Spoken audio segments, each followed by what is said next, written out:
Class 1-এ ঢুকেছি, তো এমন করে কোণে বসছি, এদিকে আব্বার মারের ভয়ে স্কুলে গেছি, যদি না দিই তাহলে তো চামড়া থাকবে না। তো স্কুলে গিয়ে দেখছি আজরাইল আবার এলো, ম্যাডাম এলো বাসে নেমে। তো এবারে সব সময় দিলটা চাইছে যাকে দেখবে দেখুক যেন আমাকে না দেখে। আর ওর চোখে যে কি আছে, ওই ওঠ, আয় আয়, শিগগিরি আয়, এমন করতো মনে হতো দাঁত দিয়ে চাবিয়ে খাবে। ও এসে বইটা দিতাম এমনি করে, রাখ টেবিলে রাখ, বল বল বল বল বল। ও শিক্ষক, ওর বলা হয়ে গেল 14 বার, তখন আমি বলছি একবার, বলতে যা। আমার একবারের জন্য ও 14 বার বলেছে। তো আল্লাহ বলছে তোরা আমার কাছে প্রাইমারি ছাত্র, তোরা হবি না। অথচ আল্লাহ তাদেরকে বলেন ফাসাব্বি বিহামদি রব্বিকা ওয়াস্তাগফিরহু ওয়াস্তাগফিরহু ইন্নাহু কানা তাওয়াবা।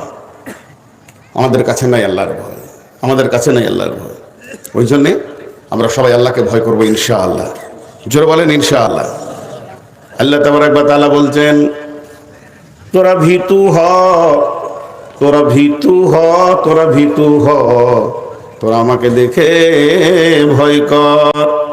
আমরা বলছি ভীতু হব না, ভীতু হব না, তোমাকে ভয় লাগে না।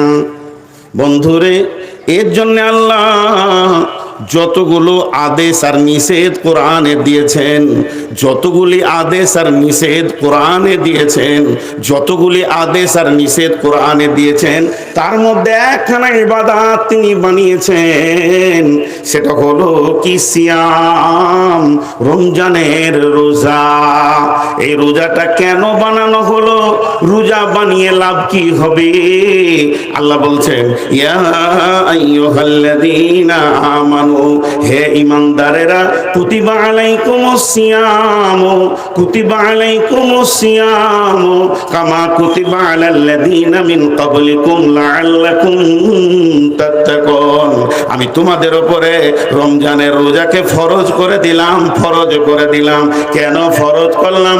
লাআল্লাকুম তাকিলুন, লাআল্লাকুম তাত্তাকুন। যেমন তোমাদের পূর্বপুরুষের উপরও ফরজ ছিল, কামা কুতিবা আলাল্লাযীনা মিন ক্বাবলিকুম। এই রোজাটা কেন বানালাম? এর প্যাটার্ন আমি এত সুন্দর কেন দিলাম? আমি আল্লাহ ইঞ্জিনিয়ার, এমন ইবাদত বানিয়েছি, তুমি খাবে না, পান করবে না, এটাতে রুকু নাই, সাজদা নাই, কিয়াম নাই, তাশাহুদ নাই, এটা আত্তাহিয়াত নাই, ইস্তিগফার নাই, সূরা ফাতিহা নাই, কিছুই নাই। অথচ তুমি খাবে না, পান করবে না, এমন একটা ইবাদত বানালেন। আল্লাহ বলছেন, আল্লাহ হাদিসে কুদসির ভিতরে বলছেন, আদম যত ইবাদত করে, কিন্তু যেটা সিয়াম এটা আমার জন্য করে, আর এর বদলা আজিবি, এর বদলা না আজিবি, এর বদলা আমি নিজে। কেন? কেন? তারা আমার কারণে পান করা ছেড়েছে, খাওয়া ছেড়েছে। এই ইবাদতটা করলে কি হবে? শেষকালে কি দাঁড়াবে? রিজাল্টটা কি হবে? লয়ার কলেজে আমি পড়েছি, আইনের কলেজে আমি পড়েছি, পড়লে আমি উকিল হব, জজ হব, ব্যারিস্টার হব। আমি পড়াশোনা করেছি প্রশাসনিক কলেজে, আমি যখন পাস করব তো পুলিশ হব, দারোগা হব, এসপি হব। আমি পড়েছি মেডিকেল কলেজে, যেদিন আমি পাস করব সেদিন আমি ডাক্তার হব, সার্জেন্ট হব, ফার্মাসিস্ট হব। আমি যাই পড়াশোনা করেছি ইঞ্জিনিয়ারিং কলেজে, যেদিন আমি পাস করব সেদিন ইঞ্জিনিয়ার হব, আমি সেদিন বিশ্বের ইঞ্জিনিয়ার হয়ে পরিচয় দিব। তাহলে এক একটা লাইনে এক একটা ডিগ্রি রয়েছে। হে আমার রব, না খাওয়া ইবাদতটা করলে আমি কি হব? আমার রব বলছেন লাআল্লাকুম তাত্তাকুন, যাতে করে তোমরা ভীতু হয়ে যাবে, ভয় করনেওয়ালা হয়ে যাবে। আল্লাহকে যেমন করে ভয় করতে হয় রোজাদাররাই করে, এর ভিতরে ভয়ের সম্ভার ভরা আছে। আমি রোজার বায়ান করছি না, রোজাটা ভয় বানানো হয়। পড়াশোনার দুটো স্তর আছে, একটা প্রাইমারি আর একটা হাই। হাই স্কুলের 3টে স্তর আছে, হাই স্কুল, কলেজ, বিশ্ববিদ্যালয়, ভার্সিটি, ওটা ওইভাবে পড়াশোনা হয়। আর প্রাইমারি একটা স্কুল, যেগুলো নন বেসিক 4 পর্যন্ত, বেসিকগুলো 5 পর্যন্ত। প্রাইমারি স্কুলের ছেলেরা পড়াশোনা ওরা নিজেরা করে না জোর করে করাইতে হয়? জি, জোর করে করাইতে হয়। জি, আমার নিজের জীবনে মনে পড়ে, বর্ধমানের এক ম্যাডাম ছিল, বয়স্কা খুব, আমাদের পড়াকা 2-4 বছর পরেই রিটায়ার হয়ে গেল।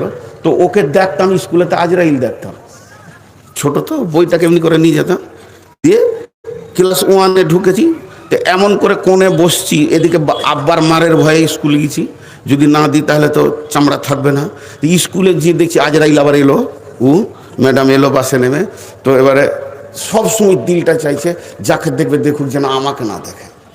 আর ওর চোখে যে কি আছে, ওই ওঠ, আয় আয়, শিগগিরি আয়, এমন করতো মনে হতো দাঁত দিয়ে চাবিয়ে খাবে। ও এসে বইটা দিতাম এমনি করে, লাখ টেবিলে রাখ, বল বল বল বল বল। ও শিক্ষক, ওর বলা হয়ে গেল 14 বার, তখন আমি বলছি একবার বলতে যা। আমার একবারের জন্য ও 14 বার বলেছে। তো আল্লাহ বলছে তোরা আমার কাছে প্রাইমারি ছাত্র, তোরা হবি না আর আমি হইয়ে নিব। এমন ইবাদত দিয়েছি, খালি খাওয়া পান করা ছাড়, মুত্তাকি হয়ে যাবি। জি, যারা খায় না, যারা পান করে না, তারা কার জন্য খায় না? আল্লাহর জন্য। যদি মানুষের জন্য হতো তো ঘরে হুড়কা লাগিয়ে দিয়ে পেট ভরে খেয়ে নিত। তো ঘরে হুড়কা লাগানোর পরেও খায় না, তাহলে বলছে ও আমার জন্যই খায় না। লাআল্লাকুম তাত্তাকুন। আল্লাহ তাবারাক ওয়া তাআলা বলছেন শুধু তাই নয়, ভয়টা কত মূল্য, ভয়ের মূল্য বলতে গিয়ে বলেছেন যারা মুত্তাকি হবে তাদের জান্নাতে ডবল ফ্যাসিলিটি পাবে। মুত্তাকি বাদ দিয়ে যারা ভয় করে না, এমন লোক যারা জান্নাতে যাবে, মুমিন যাবে, শহীদ যাবে, সলেহিন যাবে, সবেরিন যাবে, যত রকম লোক জান্নাতে যাবে, তারা জান্নাতে 72টা হুর পাবে, 70টা হুর পাবে। তো এই ডবল 140টা পাবে। কেন ভিতুকে এত দেওয়া হবে? আল্লাহ কালাম পাকের মধ্যে বলছেন বিসমিল্লাহির রহমানির রহিম, ওয়ালিমান খাফা মাকামা রাব্বিহি জান্নাতান ফাবিআইয়ি আলাই রাব্বিকুমা তুকাযযিবান। যারা আল্লাহর ভয়ে মরেছে, যাদের মৃত্যুটা শুধু আল্লাহর ভয়ে কাঁপতে কাঁপতে হলো, আমার আল্লাহ তাদের জন্য দ্বিবচন শব্দ ব্যবহার করে বলছেন জান্নাতান, তারা জান্নাত, ডবল জান্নাত পাবে। কোরআন বুঝতে পারবে কে? যার কাছে আল্লাহর ভয় আছে। হুদাল লিল মুত্তাকিন। উবাই ইবনে কাব একটা হাদিস বর্ণনা করছেন তাফসীর ইবনে কাসিরে, যে হযরত উমর ফারুক জিজ্ঞাসা করছে কেউ জানো আল্লাহর ভয় কাকে বলে? তো উবাই ইবনে কাব বলছে হ্যাঁ, আমি রাসূলের কাছে শুনেছি। হযরত উমর বলছেন রে উবাই ইবনে কাব, আল্লাহর ভয় কাকে বলে? তাহলে তুমি একটু আমাকে বুঝিয়ে দাও। হযরত উবাই ইবনে কাব বলছেন আমিরুল মুমিনিন, খলিফাতুল মুসলিমিন, জীবনে কোনোদিন সংকীর্ণ রাস্তায় হেঁটেছেন কি আলপথে? আর যে আলপথে আপনি হেঁটেছেন, দুই দিককার জমিওয়ালা কাঁটা দিয়ে দিয়ে দিয়ে বেড়া দিয়েছে। বলে হ্যাঁ আমি হেঁটেছি। বলে আপনি কেমন করে হেঁটেছিলেন আমাকে দেখাতে পারবেন কি? হযরত আমিরুল মুমিনিন অঙ্গভঙ্গ করে, ভঙ্গি করে দেখালেন যে আমি এতটা সতর্কতা অবলম্বন করেছিলাম, না ডান দিকে ঝুঁকি না বাঁ দিকে ঝুঁকি। ডান দিকে বাঁ দিকে যদি ঝুঁকি হয়ে যায়, আমার সুতো কেটে যাবে, রক্ত উঠে যাবে, আমার বিপদ হয়ে যাবে। এতটা সতর্কতা অবলম্বন করে আমি ওই রাত জমির এক প্রান্ত থেকে আর এক প্রান্তে রাস্তা পৌঁছেছিলাম। উবাই ইবনে কাব বলছেন বাস বাস বাস বাস হয়ে গেছে। আমিরুল মুমিনিন আল্লাহর নবী এটা কি আল্লাহর ভয় বলেছেন? তার কারণ হলো পৃথিবীটা মুমিনের জন্য কাঁটা যুক্ত জায়গা। একদিকে বেশ্যা, একদিকে রান্ডি, একদিকে লুচ্চা, একদিকে তাস, একদিকে জুয়া, একদিকে মদ, একদিকে সুদ, একদিকে এনজিও, একদিকে মানে কত রকম পাপ যেন হাতছানি দিয়ে ডাকছে। আর একদিকে মদ, সুদ, গোটা পৃথিবীটা কাঁটাতে শয়তান ভরে দিয়েছে। যার দিলে আল্লাহর ভয় থাকবে, যেমন মানুষ নিজেকে কাঁটা থেকে বাঁচায় চলতে গেলে, ওই রকম মানুষ আল্লাহর